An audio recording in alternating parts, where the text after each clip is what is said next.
pessoal, quem fala aqui é Thiago André Rigon, mais conhecido como Tiba. Eu fui convidado pela organização do JOEFES para debater alguns pontos relacionados ao futebol e ao futsal. Queria fazer uma rápida apresentação. Eu sou graduado na IFE, de 2003 a 2009. Na sequência eu fiz o mestrado na IASH, de 2017 a 2019, e atualmente eu sou doutorando na IFE. Eu estudo futsal e futebol.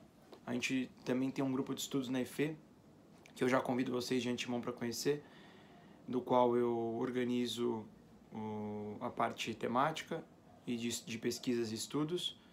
E vai ser um momento bastante interessante, mesmo nesse período difícil que a gente vive hoje, mas que a gente vai conseguir trazer elementos interessantes para o debate.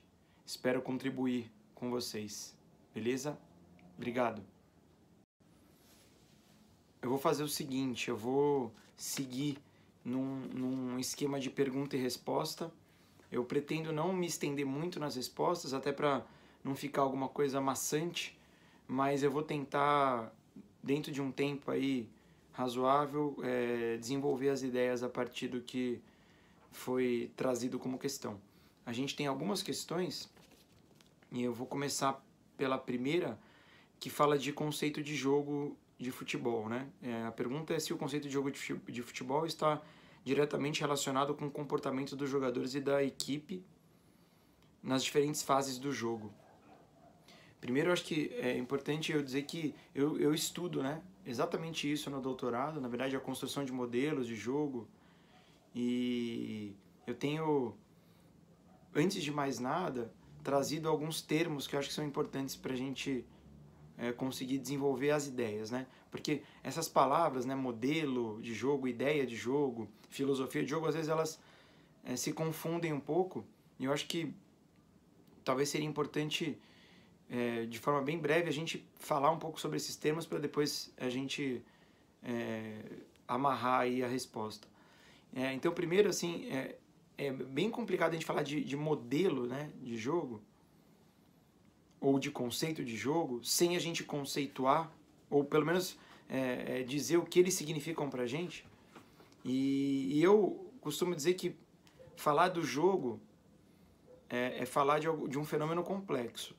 E é muito difícil a gente reduzir a ideia de jogo, o conceito, a filosofia, como vocês quiserem chamar nesse primeiro momento, a um aspecto isolado, né? Então, eu acho que quando a gente fala de conceito de jogo no futebol, me parece que a gente está falando de modelo. Modelo não no sentido de excelência, de um modelo a ser seguido, de padrão ouro, etc., mas do modelo como uma representação. Eu posso falar que eu construo um modelo de jogo, então eu construo uma representação do jogo.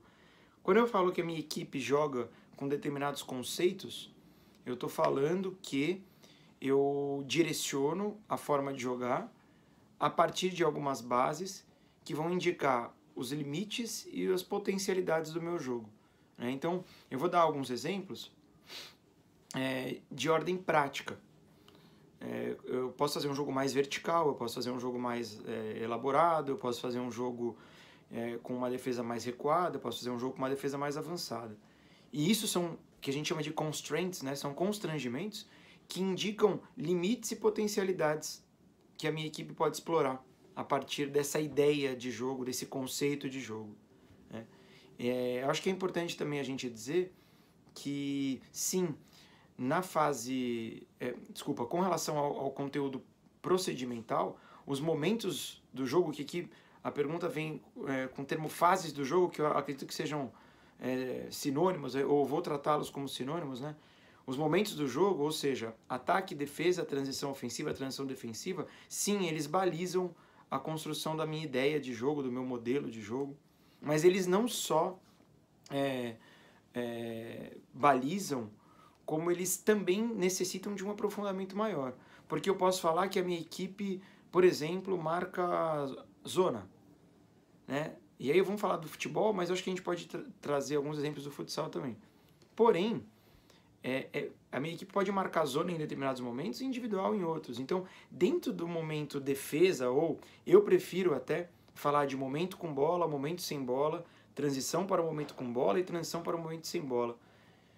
Porque, na verdade, eu entendo ataque e defesa não como um conceito estanque, né? Eu ataco ou eu defendo, mas, na verdade, eu vejo que esses dois conceitos eles se integram. Então, eu prefiro falar de momento com bola, momento sem bola, transição para o momento com bola e transição para o momento sem bola. E de novo, esses momentos ou fases simbalizam, precisam de um aprofundamento maior. Então eu marco a zona quando a bola sai no tiro de meta, eu marco o individual quando é escanteio, e eu acho que a gente pode ainda ir um pouco mais para dentro, né, dessas fases ou desses momentos. Mas também é importante dizer que eles não são os únicos constrangimentos que orientam a forma da minha equipe jogar. E sim, lógico que é importante a gente entender como é que os jogadores e equipes se comportam nesses momentos. Porém, a questão cultural, por exemplo, é uma questão que é muito forte para indicar comportamentos e ações dos jogadores. Eu vou dar um exemplo bem prático de novo. Né? O jogador brasileiro é reconhecido pelo drible, pelo duelo, pelo 1 contra 1. O jogador europeu ele é reconhecido por um jogo coletivo elaborado, por troca de passes, por um jogo envolvente, né? Isso eu falando de uma forma bem genérica. Isso para dizer que a cultura também baliza o meu modelo de jogo, a minha ideia, o meu conceito. A própria formação do treinador acaba balizando também, né, a forma da equipe se comportar, dos jogadores se comportarem.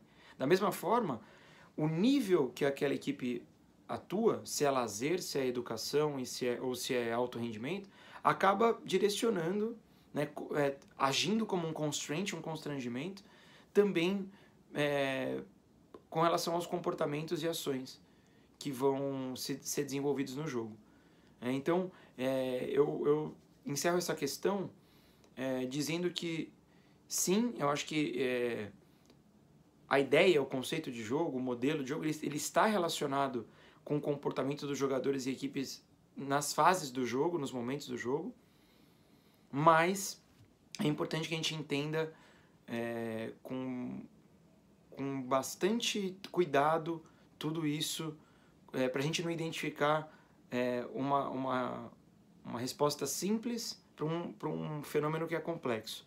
Para a gente não cair nessa armadilha de achar que, bom, então é só eu definir aqui como que meus jogadores e minha equipe vão se comportar nos momentos com bola, sem bola, transição ofensiva, ou transição para o momento com bola, transição defensiva, né, transição para o momento sem bola, e aí tá tudo certo. Eu acho que uma análise mais profunda, acho que até em termos culturais, em termos de atuação do nicho, né, do nível, se é lazer, educação, se é competição, qual que é o perfil dos meus jogadores, qual que é o perfil do meu treinador, ou qual é o meu perfil enquanto treinador, eu acho que esses pontos também balizam a ideia e o conceito de jogo. Beleza? Eu vou partir para a pergunta 2, que na verdade é um complemento da pergunta 1, né? Acho que a pergunta 1 ela tinha duas questões, né? E essa segunda questão ela é a seguinte, né? Os conceitos de jogo de uma equipe, nas fases de jogo, formam o seu modelo de jogo?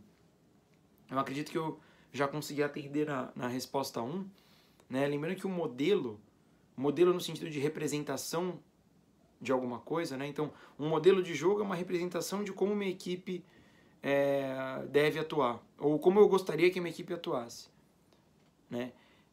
Eu acho que quando a gente fala dessa representação, a gente fala desse espectro mais macro, né?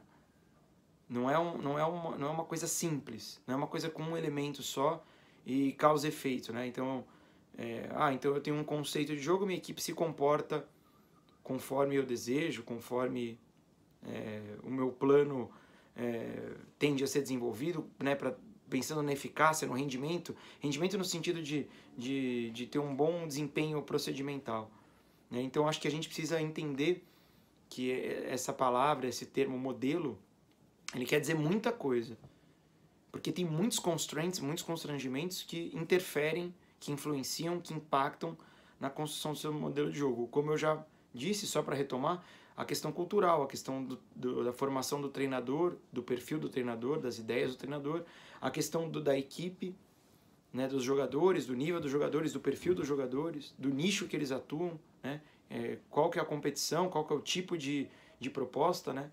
Eu não tenho, na verdade, uma grande correspondência se a gente for pensar no alto rendimento e no lazer. Talvez a forma do jogador que atua por lazer e no alto rendimento, ela seja diferente. Justamente porque talvez esse contexto macro, né, da competição ou do nível que ele atua seja mais importante do que as próprias ideias de jogo do treinador. Seja um treinador profissional, um treinador amador, né, mas eu acho que o modelo de jogo ele é composto por todos esses elementos. E eu, de novo, estudo isso no doutorado e aconselho vocês que são treinadores, que se interessam pela temática, né, que façam esse exercício de identificar por que você, como treinador, gostaria que a sua equipe jogasse daquela maneira. Você é influenciado pelo quê? Pela questão cultural? Mas o que culturalmente te influencia? Né? Qual é o nível dos seus jogadores? Né? Qual que é o nicho que eles atuam? É no rendimento? É no esporte educacional? É no esporte lazer? Né? Então, posto que eles atuam em determinado nicho e eu sofro influência de determinada cultura, faz mais sentido que eu atenda quais expectativas desses jogadores, dessa equipe, das minhas expectativas, né, enquanto treinador. E é isso, espero ter respondido. Obrigado. A gente vai para a quarta pergunta. Na verdade, tem duas aqui, acho que elas se complementam, né? Vamos lá, então, existe algum treinamento capaz de desenvolver atletas inteligentes? Se existir, qual seria? Eu sou apaixonado por esse tema, assim, né? Na verdade, no mestrado eu estudei justamente ferramentas de ensino que, na minha concepção, são ferramentas que vêm justamente superar essa perspectiva mais mecanicista, tecnicista, justamente por entender que ela não é capaz de formar jogadores inteligentes. E eu acho que o jogador inteligente, ele é o nosso objetivo magno, né? O meu objetivo enquanto treinador, enquanto professor, é criar cenários propícios, adequados, para que os meus jogadores, meus atletas, meus alunos, meus praticantes consigam desenvolver inteligência para jogar. Porque a inteligência, e aí de novo, é difícil a gente ficar falando desses conceitos porque eles são abertos, e aí a gente precisa adotar um caminho, né? Quando eu estou falando de inteligência, eu gosto muito de um autor que chama Antônio Marina, que fala sobre inteligência, é um filósofo. Fica o convite para vocês conhecerem. A obra dele, se eu não me engano, chama Inteligência Criadora. Enfim. E ele fala que não existe inteligência sem liberdade. Que a liberdade é um pressuposto para a inteligência. Né? E por que isso? Porque quando eu tenho muitas possibilidades de escolha e eu escolho a melhor delas, significa que eu tive uma postura, né, inteligente. Eu tinha muitas coisas para escolher, dentre elas eu escolhi a melhor saída, a que me atendia, a que atendia a minha equipe, né? E eu acho que esse é o objetivo magno, né? A gente conseguir colaborar na formação de jogadores que consigam fazer boas escolhas. E quando eu falo boas escolhas, as escolhas elas não são só... a gente... De novo, existe ainda esse viés, né, dessa separação de técnica e tática, né? O que é técnico é mecânico, né, é movimento, e que a tática é cognição. Essas duas coisas estão interlaçadas de forma que eu não consigo tirar esse laço. E eu falo entrelaçadas porque existem limites, a gente entende, existem conceitos de técnica, de tática, e eu não vou me aprofundar nisso aqui agora, mas quando a gente entende que a palavra não é técnica e tática, ou técnica ou tática, mas o termo é técnico, tático, técnica, tática, a gente fala que a inteligência é também executar movimentos adequados para aquele contexto. Então, assim, um jogador inteligente, ele executa bem, ele toma boas decisões em termos de para quem passar, quando passar e, inclusive, como passar. Porque o como está mais relacionado à técnica.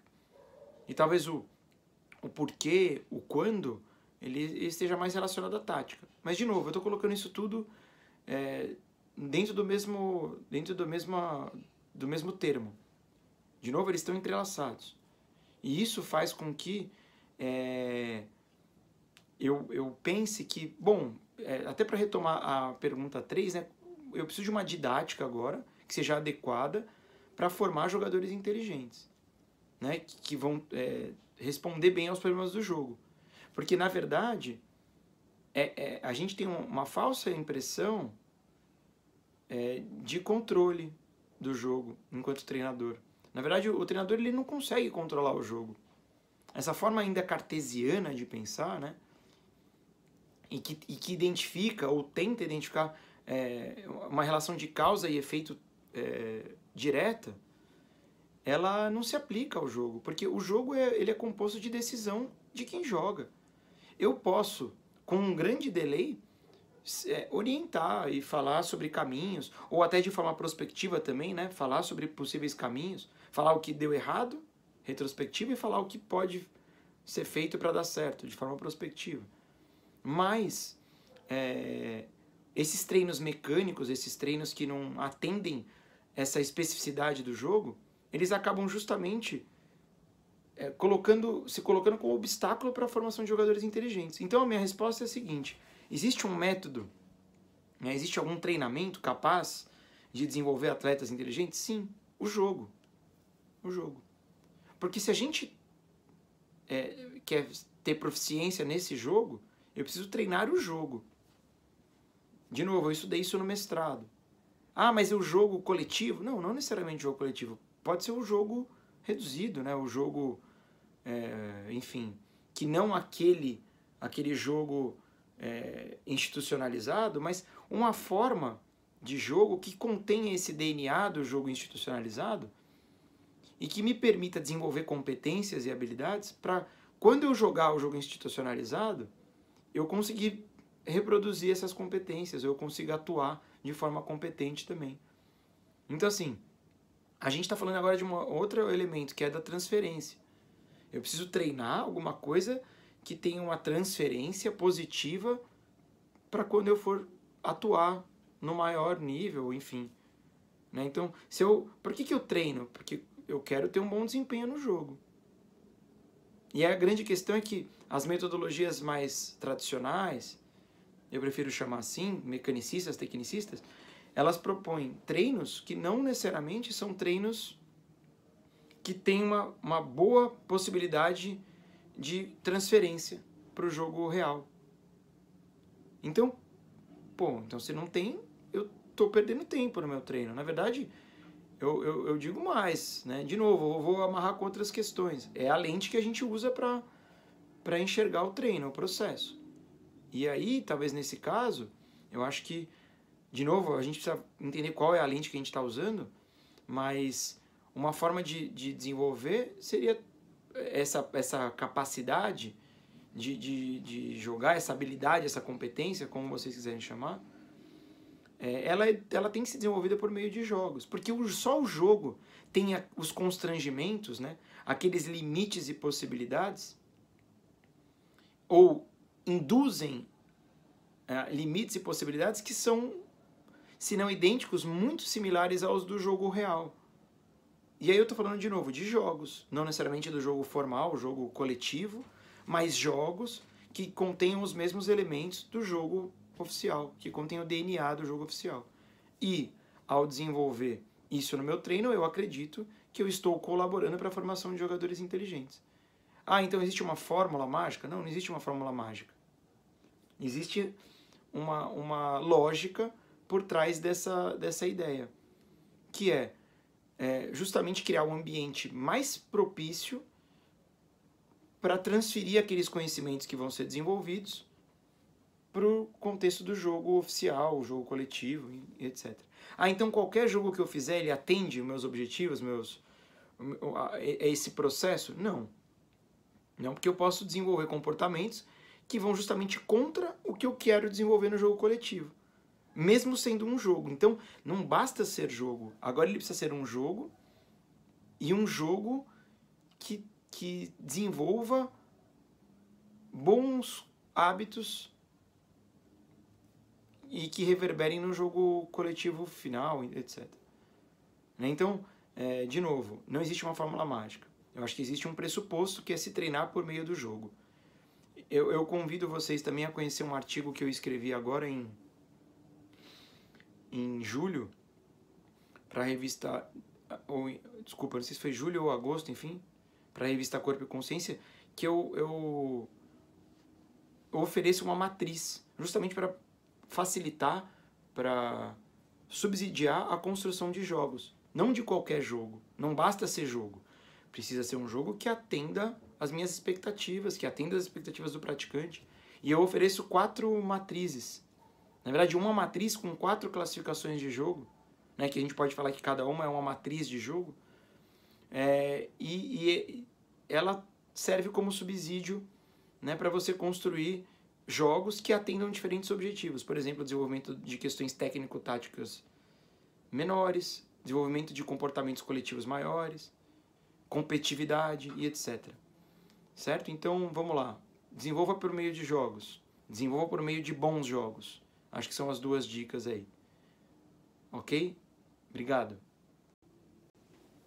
Pessoal, a gente vai caminhar para a nossa última pergunta relacionada ao futebol de campo. Vamos lá. Nesse contexto, né, no contexto do futebol, qual a importância de estar em constante atualização? Na verdade, são 2 perguntas. É possível afirmar que os conceitos de jogo de futebol se modificaram bastante ao longo do tempo ou houveram pequenas adaptações às necessidades que foram surgindo?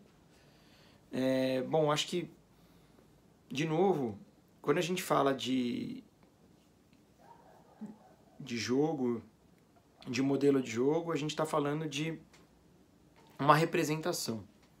Uma representação. E sim, o futebol ele sofreu alterações. Assim como o futsal, né? E acho que assim como outras modalidades. E essas alterações, elas vieram para quê, né? Acho que essa é a questão. Por que o jogo mudou tanto? Ou o que mudou tanto no jogo? Eu acho que primeiro a gente precisa entender que o jogo ele sofre essas influências macro, que são constraints, indicam limites e possibilidades para se jogar. Muitas delas vieram justamente atender uma lógica que é a lógica do espetáculo. Uma lógica do espetáculo. Claro que a tecnologia vem também a serviço de uma melhor qualidade em termos de igualdade, de justiça dentro do jogo, né? Saber se o VAR, por exemplo, aquele lance está correto ou ele está incorreto. Isso é uma forma de tentar minimizar esse tipo de erro, ou enfim, apesar dele ultimamente ter sido bastante criticado e parecer aumentar, na verdade, né? Essa crítica. Mas a questão é que, assim como essa lógica macro, ela também se alterou, e aí eu falo se alterou porque se a gente for olhar lá na história, lá na concepção do jogo, ele foi concebido por um grupo de pessoas num determinado local e que atendia determinadas expectativas. E essa lógica, ela foi se alterando em função da cultura, em função do país, em função do momento histórico, social e político, né? E eu falo porque é impossível que o jogo não mude, porque o jogo ele acompanha uma série de outros eventos que indicam, mais uma vez eu vou falar sobre isso, a lente que permite que você enxergue os fenômenos. Então, o desenvolvimento da preparação física, por exemplo, o desenvolvimento de metodologias de ensino e treinamento, concepções da ciência que saíram daquele olhar mais mecanicista para um olhar mais sistêmico. Isso tudo influencia na forma que o jogo é desenvolvido, né? Então, assim, eu acho que essa compreensão, né, do funcionamento e da dinâmica do jogo, que na literatura a gente encontra como lógica interna do jogo, eu não gosto muito desse termo, eu prefiro usar funcionamento e dinâmica. Funcionamento, ele diz respeito a aqueles princípios mais rígidos, aquelas leis, que também sofrem alterações, mas elas são mais rígidas, elas são mais universais. Elas permitem a criação de uma linguagem comum, uma linguagem global. Mas existem a dinâmica, por sua vez, ela diz respeito a aquelas particularidades das equipes, dos jogadores, que são bastante locais, assim, são bastante específicas. E sim, por elas serem mais voláteis, elas sofrem mais alterações.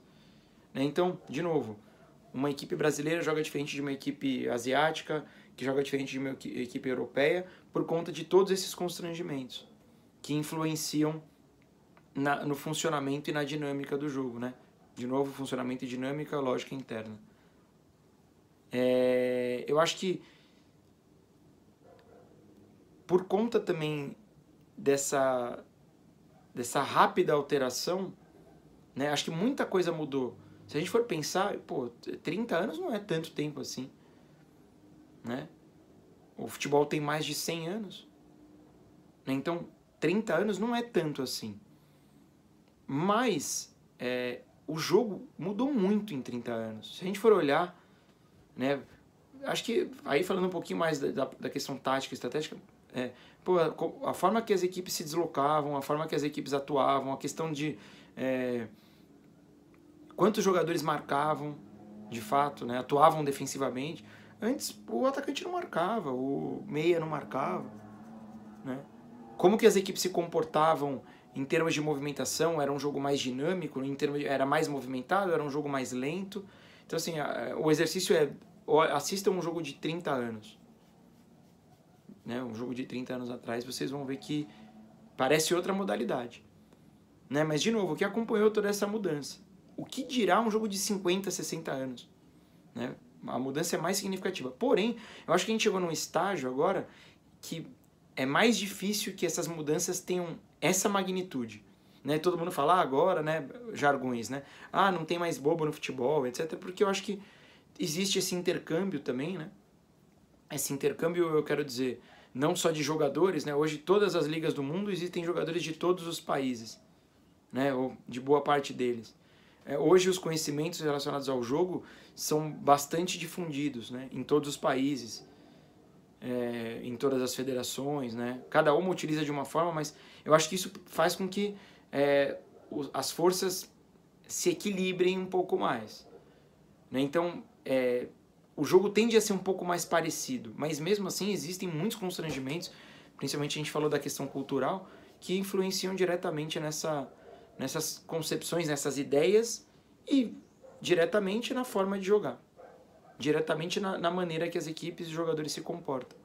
Né? Então, eu acho que isso tudo leva a uma reflexão, né, sobre como é que será que o jogo vai ser daqui a 20, 30, 40 anos. Eu acredito que ele não vai ser tão diferente. Ou, se ele for razoavelmente, ligeiramente diferente, eu acho que ele vai ter ainda uma dimensão global, né? Todo mundo vai acompanhar essa alteração, né? Porque a gente, de novo, vê partidas, né? Jogos de Copa do Mundo, jogos de eliminatória, jogos locais, jogos regionais, estaduais, nacionais, que a discrepância era gigantesca, assim, né? Entre o que uma equipe de Série A fazia e uma equipe de Série B. Hoje não é tão diferente. Claro que existe diferença, né? Mas não é tão diferente. É mais difícil que existam essas discrepâncias, como aconteceu, por exemplo, no jogo do Bayern e do Barcelona. Né? A gente está justamente nesse tempo agora. E por isso que é tão sedutor, né? Entender o que aconteceu ali. Mas eu acho que é um ponto fora da curva. Né? Não sei se o tamanho da diferença é essa de 8-2. Mas eu acho que são projeções, né? Que são expectativas. Enfim, espero ter atendido mais uma vez aí vocês, beleza? Obrigado. Bom, pessoal, eu encerro minha participação. Espero ter atendido vocês. Claro que aqui o debate fica bem mais, num nível mais raso, né? Mas eu acho que a ideia é trazer algumas provocações, algumas ideias para vocês refletirem. Eu estou à disposição para atender vocês. Quem quiser falar comigo pode me escrever diretamente no meu e-mail principal, que é o tibafutsal@gmail.com. E eu queria convidá-los também a conhecer o canal da TTF, que hoje é uma plataforma de cursos e de formação de professores e treinadores. A gente tem atendido aí um número bem legal de professores, de treinadores, de interessados, né, de jogadores, enfim, que querem conhecer um pouco mais, falar, estudar metodologia, didática, conteúdos, criação de modelos de jogo, né? Então fica aqui o convite para vocês conhecerem. No Insta ele aparece como Inteligência TTF, mas eu estou aberto para trocar aí com vocês informações. Eu tenho alguns estudos na área, fico também bastante feliz de poder compartilhar com vocês, caso haja interesse. Convido vocês também a conhecerem o canal do MRW, que é a equipe que hoje eu sou treinador, né, de nível profissional, alto rendimento, aqui em São Paulo, né? O MRW tem equipe masculina e feminina, eu sou treinador das duas equipes. Claro, hoje a gente está parado ainda, né, por conta da pandemia, ainda tentando entender como que a gente vai fazer essa volta, mas a gente tem conseguido aí bons resultados, acho que coisas importantes e relevantes, mesmo no alto rendimento, que é um local, né, um nicho bastante específico, bastante duro, né, mas que eu acho que com essas ideias inovadoras, essas ideias progressistas e práticas, né, a gente vem tentando levar a cabo novidades para vocês. Eu acho que eu tenho estudado, me dedicado bastante à formação de professores e treinadores. Então, o que vocês precisarem e, enfim, quiserem, eu estou à disposição para, na medida do possível, ajudá-los. Beleza? Mais uma vez agradeço a organização do evento. É o 3º ano seguido que eu participo. Claro, nesse ano num formato diferente, mas é isso. Eu acho que manter vivo, né, esse canal, essa porta para debater é muito rico, muito importante, e espero poder participar mais vezes aí. Fico honrado mais uma vez pelo convite. Ok? Pessoal, obrigado.